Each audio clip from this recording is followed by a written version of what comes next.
সূর্যের তেজে পুড়ে গেল আমেরিকান বাহিনী। যখন আমাদের ইন্ডিয়া টিমের ব্যাক টু ব্যাক উইকেট পড়ছিল তখন সূর্যকুমার বলল, আরে রুকো যারা, সবার করো। ভারতের ব্যাক টু ব্যাক উইকেট পড়া দেখে আমাদের প্রতিবেশী দেশরা ঠিক এইরকম ভাবেই হাসছিল।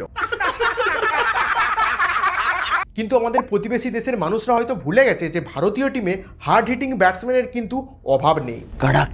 সূর্যবাবুর বিধ্বংসী ব্যাটিং করা দেখে প্রতিটা ভারতবাসী ঠিক এই কথাটাই বলছিল। ইন্ডিয়া আমেরিকার এই টি-20 ওয়ার্ল্ড কাপের ম্যাচের সব থেকে বেস্ট মুভমেন্ট ছিল মোহাম্মদ সিরাজের কামব্যাক। যেই প্লেয়ার ভারতের 15 জনের স্কোয়াডের মধ্যেও ছিল না, সেই প্লেয়ার 48 ঘন্টার মধ্যে টিমে এন্ট্রি করলো, 24 ঘন্টার মধ্যে প্লেইং 11-এ এন্ট্রি করলো, আর 3 ঘন্টা ম্যাচ খেলে প্রথম ওভারে উইকেট নিয়ে নিল।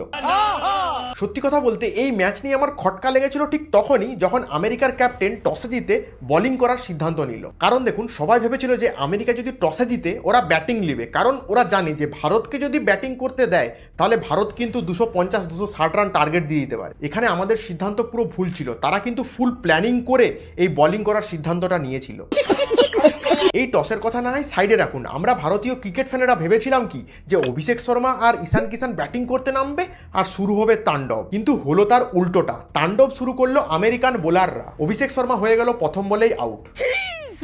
তারপর আমরা কি ভাবলাম যে অভিষেক শর্মা ঠিক আছে, আউট হয়ে গেছে, কোনো ব্যাপার নেই, আজকে অভিষেক শর্মা চলেনি। কিন্তু এরপর নামবে আমাদের তিলক বর্মা আর শুরু হবে তিলক আর ঈশানের তাণ্ডব। রীতিমতো ঈশান কিষান ব্যাক টু ব্যাক 6 মেরে তাণ্ডব শুরুটাও করেছিল, কিন্তু ব্যাক টু ব্যাক আবার উইকেট। পুরো মুড খারাপ করে দিয়ে সেই মুভমেন্টে আমাদের ভারতীয় ক্রিকেট ফ্যানদের মাথায় একটা কথাই ঘুরছিল, বাবু বাবু। তারপরেই মাঠে নামলেন আমাদের নিউজিল্যান্ডের বিরুদ্ধে 15 বলে 50 করা দুবেজি। ওই ওভারে বোলারের মাত্র আর একটি বল বাকি, কিন্তু ওই একটি বলেই হয়ে গেলেন আমাদের দুবেজি আউট। যেই ভারতীয় দল এই পাওয়ার প্লেকে কাজে লাগিয়ে রান করে 100+, আজ সেই ভারতীয় দল পড়েছিল 46 রানে 4 উইকেটের বিনিময়ে। ভারতীয় দলের ব্যাটিং অর্ডারে এইরকম পরিস্থিতি আসবে বলে কেউ আশা করেনি, অন্তত আমেরিকার বিরুদ্ধে। ম্যাচের এইরকম অবস্থায় নন স্ট্রাইকে দাঁড়িয়েছিলেন আমাদের ক্যাপ্টেন সূর্যবাবু। এরপরে সূর্যবাবু বলল, আরে ম্যা হু না। তারপরে আমাদের এই ওয়ান ম্যান সূর্যবাবু শুরু করলেন ক্যাপ্টেন ইনিংস। তারপরে রিঙ্কুজিকে সঙ্গে নিয়ে ম্যাচের রান বিল্ড করার চেষ্টা করে। রিঙ্কুর এই 13 বলে 6 রানের জন্য তার মধ্যে প্রেসার ক্রিয়েট হয়, আর তারপরেই সে 6 মারতে গেল আর আউট। 4 में 3 में अर्शद के कैचर की कॉल है, फील्डर नीचे, फील्डर के हाथ তো আউট হলো। কিন্তু এরপর ভাবলাম যে আমাদের বিশ্বসেরা নাম্বার 1 অলরাউন্ডার इंजनी 108 महाराज पांड्या पुत्र होनियों को मैं झुक के नमन करता हूं। আমাদের এই বিশ্বসেরা নাম্বার 1 অলরাউন্ডার 6 বলে মাত্র 5 রান করে ঘরে ফেরেন। नाइस।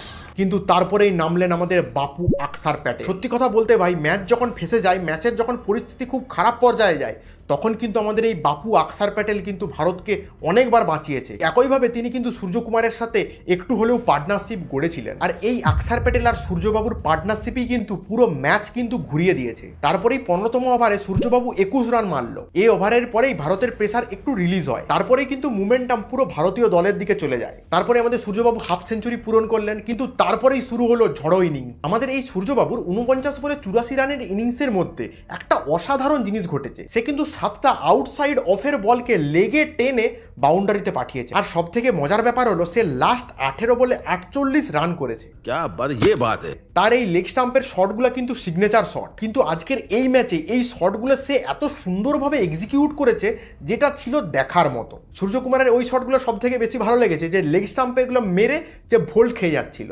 আমাদের এই সূর্যবাবুর আসল তেজ প্রতিফলিত হয়েছিল 20তম ওভারে। সূর্যকুমারের এই ইনিংসটা কিন্তু শুধুমাত্র রানের জন্য ভালো তেমনটা নয়, সে কিন্তু ক্যাপ্টেন হিসাবে একটা বড় স্টেটমেন্ট সেট করে দিল পুরো টিমের জন্য। সূর্যকুমারের সাথে কিন্তু আকসার প্যাটেলও খুব সুন্দরভাবে দায়িত্ব পালন করেছে।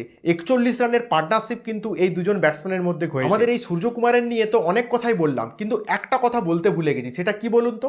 আরে 17 রানে সূর্যকুমারের ক্যাচ ড্রপ হয়েছিল। ওই ক্যাচ যদি সূর্যকুমারের ড্রপ না হতো তাহলে কিন্তু ম্যাচের ফলাফল হয়তো অন্য কিছু হতে পারত। তারপর আর কি, যেটা হওয়ার কথা, আমেরিকান দল ব্যাক টু ব্যাক উইকেট হারাতে শুরু করলো। 13 রানের মধ্যে তাদের 3টা উইকেট পড়ে যায়। তখনই ভারতীয় ফ্যানেরা বুঝে যায় যে ম্যাচ কিন্তু ভারতের পকেটে।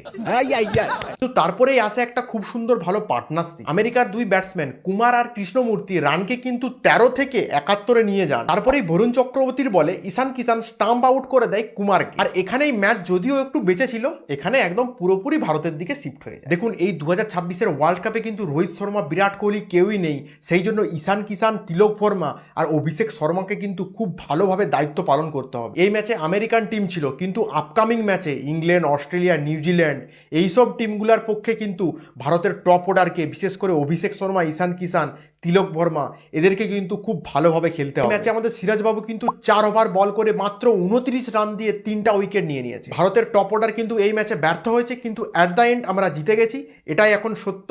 তো আজকের ভিডিও বাস এতটাই। এই ম্যাচ নিয়ে আপনাদের কি মতামত তা কমেন্ট সেকশনে জানাতে পারেন। ভিডিওটি ভালো লেগে থাকলে একটা লাইক, সাবস্ক্রাইব করে যাবেন। দেখা হচ্ছে পরের একটি ভিডিওতে। জয় হিন্দ।